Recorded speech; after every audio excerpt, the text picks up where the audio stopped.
अस्सलाम वालेकुम नाजरीन, मैं खुर्रम इकबाल इल्म की दुनिया के प्लेटफॉर्म से। जैसा कि आप जानते हैं कि हम ये कुछ जो लोग सीएसएस करके उनके इंटरव्यूज़ की एक सीरीज़ चला रहे हैं इनकी दुनिया के प्लेटफॉर्म से। आज हमने जिनको यहाँ पे अपने मेहमान को दावत दी, जिनसे हम सीएसएस के इंस्पायरेंट्स के लिए रहनुमाई ले सके, उनका नाम है इकराम मलिक साहब। उन्होंने रिसेंटली सीएसएस किया है, तो आज हम उनसे बात करेंगे और आपके जो जितने भी सवाल हैं उनके मुतालिक जितनी भी रहनुमाई ली जा सकती है पॉसिबली, आज हम उनसे डायरेक्टली लें। सर, सबसे पहले मैं आपसे ये पूछना चाहूँगा कि आप ये बताएं कि ये जो इंसान की मतलब जो स्टूडेंट होता है उसकी जो डिग्री होती है जिस सब्जेक्ट में, ये किस हद तक मैटर करती है कि वो सीएसएस की प्रिपरेशन में उसको कारआमद साबित हो सकती है, उसके लिए ज़्यादा फ़ायदेमंद होगी।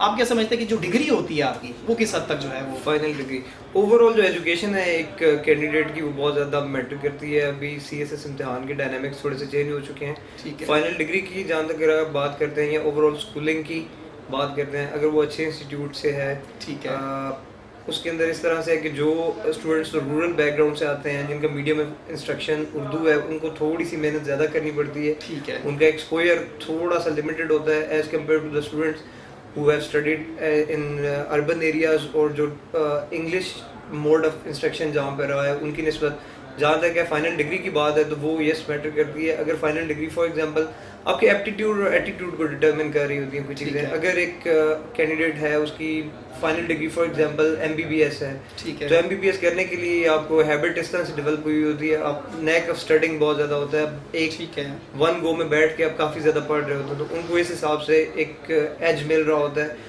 बाकी ओवरऑल इस तरह से है कि कुछ सब्जेक्ट्स के अंदर कोई बेनिफिट मिल रहा होता है। फॉर एग्जांपल अगर कोई फाइनल डिग्री आईआर के अंदर है, इंटरनेशनल रिलेशंस के अंदर है, तो ऐसे के अंदर थोड़ी सी हेल्प मिल रही होती है, पाकिस्तान अफेयर्स के अंदर, करंट अफेयर्स के अंदर इस तरह से हेल्प मिल रही होती है, तो ऑब्वियसली फाइनल डिग्री मैटर करती है। ठीक है। ये आपने बताया कि फाइनल डिग्री जो है एग्जैक्टली वो मैटर करती है, लेकिन सर ऐसा देखने में आया कि बहुत सारे लोग होते हैं उनका कोई इंस्टीट्यूशनल बैकग्राउंड नहीं होता, उनकी इतनी अच्छी आला हाई किस्म की स्टडीज़ भी नहीं होती, लेकिन वो सीएसएस में बैठते बड़ी अच्छी पोजीशन पे जाके चले जाते हैं। तो इसके पीछे की आप समझते हैं कि इंसान की मेहनत होती है या कोई लक किक ऑफ लक भी होती है उसके पीछे? दोनों चीज़ें हैं जी। लक का फैक्टर भी उसको इग्नोर नहीं किया जा सकता। हम देखते हैं कि एक दफ़ा बहुत ब्रिलियंट कैंडिडेट्स होते हैं, फॉरेन ग्रेजुएट्स होते हैं, वो फेल हो जाते हैं, कुछ सब्जेक्ट्स में ड्रॉप हो जाते हैं, लेकिन कई दफ़ा ऐसे होता है कि रूरल बैकग्राउंड से एक कैंडिडेट आए होते हैं, जो कि majority of the candidates they belong to rural background, तो वो इस तरह से होता है कि वो अच्छी पोजीशंस ले रहे होते हैं। तो दोनों चीज़ें जो है।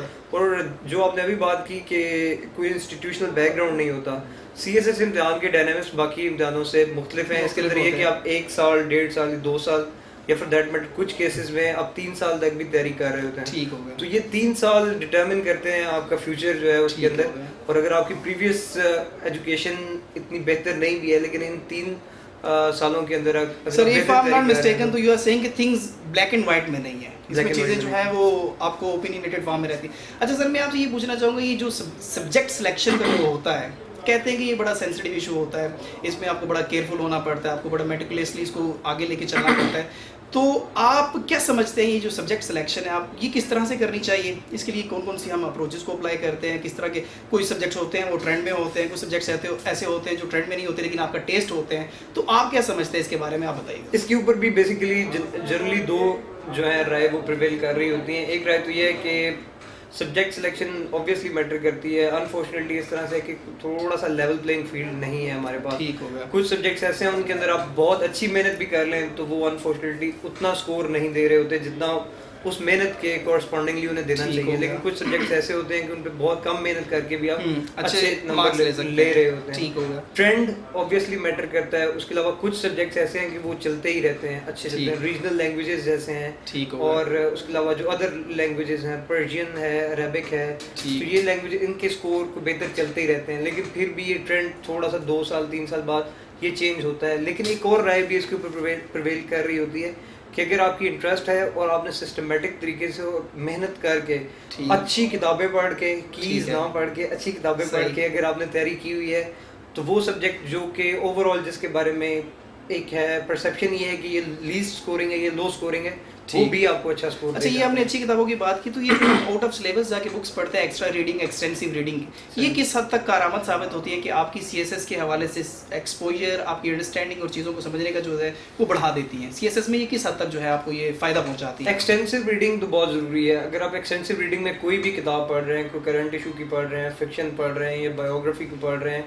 या कोई और भी कंटेम्प्रेरी अफेयर्स पे कोई किताब पढ़ रहे हैं, कोई अच्छी किताब पढ़ रहे हैं, तो वो आपके हर सब्जेक्ट के अंदर हर क्वेश्चन के अंदर 3 नंबर से 5 नंबर का एडिशन कर रहा होता है आपका। सही हो गया। तो बाकी जो जहाँ तक अच्छी किताबों की बात है ना, मार्केट के अंदर अभी इस तरह से है कि आपको 20 क्वेश्चंस वाली सीरीज भी मिल जाती हैं।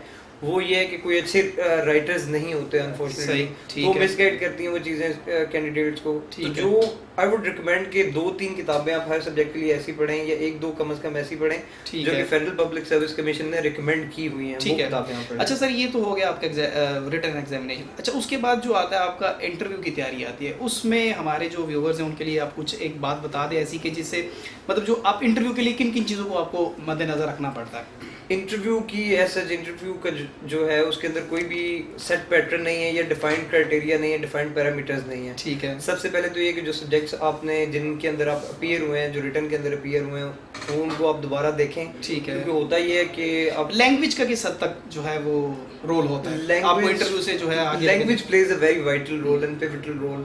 हमारी सोसाइटी के अंदर अनफॉर्चुनेटली इस तरह से है कि अगर एक बंदा अच्छी इंग्लिश बोल रहा है तो उसको एक ही is considered as most superior और एजुकेटेड पर्सन। तो ये है कि ऑब्वियसली हमें जो चीज़ें जिस तरह से चल रही हैं उनके साथ ही चलना होता है। तो आप एक कैंडिडेट जो इंटरव्यू के लिए जा रहा है उसको प्रैक्टिस बहुत बेहतर करके जानी चाहिए, अपनी इंग्लिश लैंग्वेज की फ्लुएंसी उसकी बेहतर। So mean to say that English is basically quite instrumental in interviews.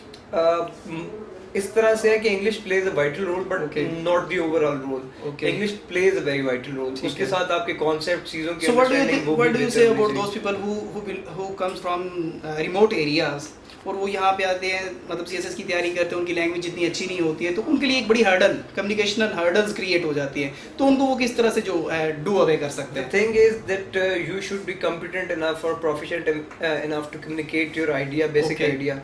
The people who are sitting at the other end of the table, they totally understand that person who is coming from the remote areas. What do the thing is that you must be competent enough or proficient enough to communicate your idea. The people who are sitting at the other end of table, they have this in mind. They'll consider you.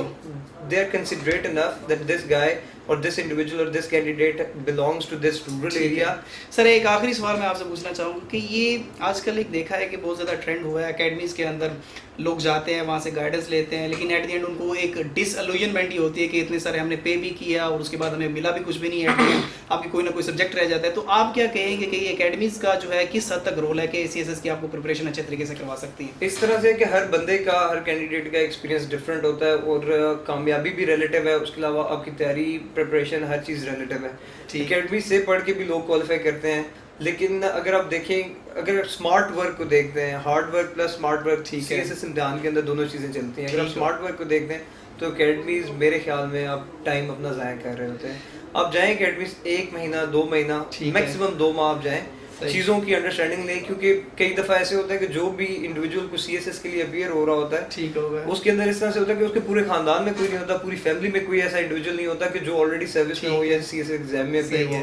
तो just go there for information seeking. आप information gather करें, फिर analysis करें, पढ़ें आप घर बैठ के, या अगेन ये कि कुछ सब्जेक्ट्स के लिए इंडिविजुअल टीचर्स अवेलेबल होते हैं, तो आप इंडिविजुअल टीचर्स के पास चले जाएं, टाइम आपका थोड़ा सा बच जाएगा। Thank you so much. Thank you so much. It's nice to meet you.